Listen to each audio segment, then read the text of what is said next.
शीत ऋतुर आउ एक परिबा फूलकोबी जहाँ बहुत सहजरे मार्केट रे अवेलेबल थाए।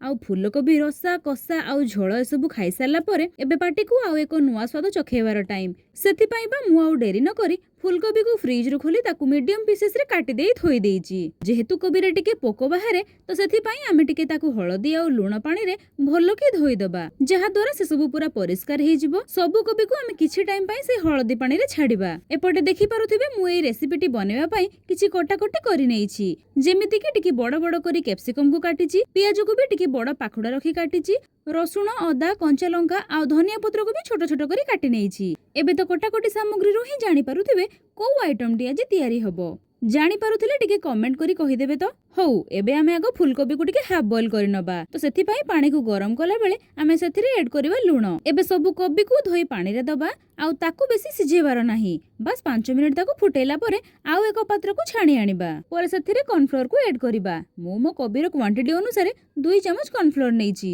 एबे सेथिरे दबा अल्प टिके छेचा अदा, 1 चम्मच सोया सॉस, 1 चम्मच टोमेटो सॉस देला परे एबे गुंड मसला को ऐड करिबा। जेमिति कि आधा चम्मच हळदी गुंड, 1 चम्मच गरम मसला, जीरा गुंड आउ कलर पाई लंका गुंड। टिके चटपटा स्वाद आनिबा पाई सेथिरे दबा चाट मसला, स्वाद अनुसार लूण आउ किछि गोटा जीरा ए सब को कटा धनिया पत्र दे भलो की गोळेई दबा। एबे देखि पारुथिबे कोबी देहरे केमिति बेटरटी हमर भलो की कोठेई सारिछि। एबे ताकू मीडियम हीट ऑयल रे छाणिबा। एमितिरे भी कोबी को आमे प्रथमरु ही हाफ बॉईल करि नेइथिले। एबे एहा छाणिया पाई बेसी टाइम लागिबोनी। कोबी को मैरिनेट करिबा टाइम रे मु कोनोसी फूड कलर को यूज करि नाही। तथापि देखंतु केते बढ़िया आम कोबी गुडी को छाणी होई जाईछि। कलर भी पूरा जबरदस्त आसीछि। सब को एबे गोटे प्लेट को खोली आनंतु। आपण चाहेले एमितिरे ही ताकू टिके पिंक सॉल्ट छिंची की खाई परिबे। एबे चलंतु ग्रेवी प्रस्तुत करिबा। तो ता पई तेल रे दबा गोटा सोरिस को आउ सोरिस फुटिला परे दबा कटा लंका को, सोरु सोरु कटा अदा को दबा आउ सेथिरे दबा टिके अधिक परिमाण रो कटा रसुण को। ए सब को किछि टाइम पई भाजिला परे सेथिरे दबा बड़ बड़ पाखुडा कटा पियाज को, परे कटा कैप्सिकम को देई से दुही को एकाठी करी टिके सालो फ्राई करिबा।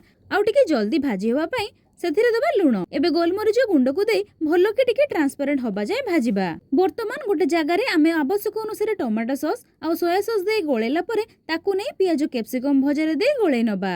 आउ ग्रेवीटा टिके बहलिया करिया पई गोटे चम्मच कॉर्नफ्लोर रे पानी देई गोटे स्लरी प्रस्तुत करिबा। आउ ताकू भी सेथिरे देई मिक्स करि नबा। एबे आउ किछ करिबार नाही, बस ग्रेवी को टिके फुटेबार अछि। ताकू एमिति सेमी ग्रेवी हेला परे छोना फूलकोबी को दबा भलो की ग्रेवी देहरे ताकू गोळेई नबा।